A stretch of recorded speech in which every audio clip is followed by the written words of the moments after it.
Close Encounters with Jupiter, presented by Science at NASA. 413 million miles sounds like a long way.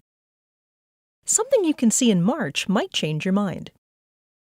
On March 8, 2016, Earth and Jupiter will have a close encounter, at only 413 million miles apart. Jupiter rises in the east at sunset, shining 3 times brighter than Sirius, the brightest star in the sky. The giant planet will be up all night, soaring almost overhead at midnight, and not setting until the sky brightens with the twilight hues of sunrise on March 9th. Earth-Jupiter close encounters happen every 13 months when the Earth's orbit laps Jupiter's orbit in their race around the Sun. Astronomers call these events oppositions of Jupiter, because Jupiter and the Sun are on opposite sides of the sky. The view through a backyard telescope is excellent. Because Jupiter is so close, the planet's disk can be seen in rare detail, and there's a lot to see. The Great Red Spot, located in the southern hemisphere of Jupiter, is a cyclone wider than Earth and has existed for hundreds of years. It is easily recognizable among the planet's alternating cloud belts. The 4 Galilean moons of Jupiter are easy targets too. These are planet-sized worlds with active volcanoes, Io, underground oceans, Europa, vast fields of craters, Callisto, and mysterious global grooves, Ganymede.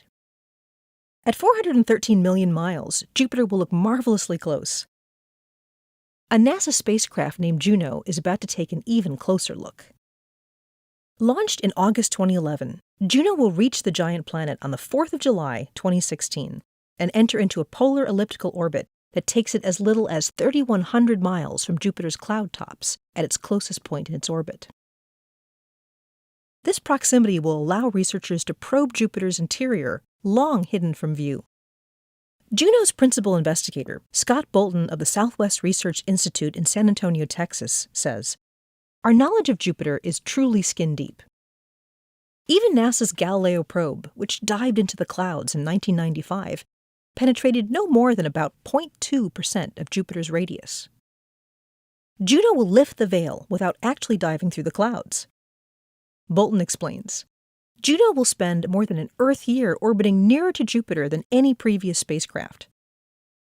The probe's flight path will cover all latitudes and longitudes, allowing us to fully map Jupiter's gravitational and magnetic field, and thus figure out how the planet is layered inside." Researchers expect Juno to find something exotic deep inside the giant planet. Jupiter is made primarily of hydrogen, but only the outer layers may be in gaseous form. Deep inside, high temperatures and crushing pressures likely transform the gas into an exotic form of matter known as liquid metallic hydrogen, a liquid form of hydrogen akin to the slippery mercury in an old-fashioned thermometer. Jupiter's powerful magnetic field almost certainly springs from dynamo action inside this vast realm of electrically conducting fluid. Other instruments on board Juno will look for water in Jupiter's atmosphere and measure the temperature structure of its clouds, possibly solving mysteries related to Jupiter's formation and extreme climate. Last but not least is JunoCam, a color camera modeled after the descent camera from the Mars rover Curiosity.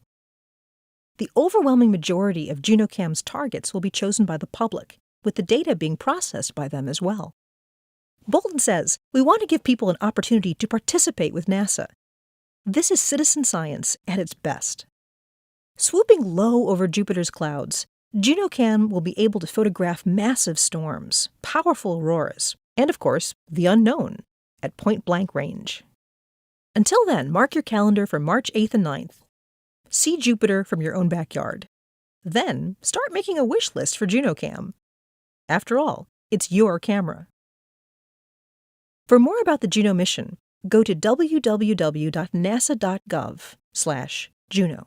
For news about the mysteries of Jupiter, our solar system, and more, visit science.nasa.gov.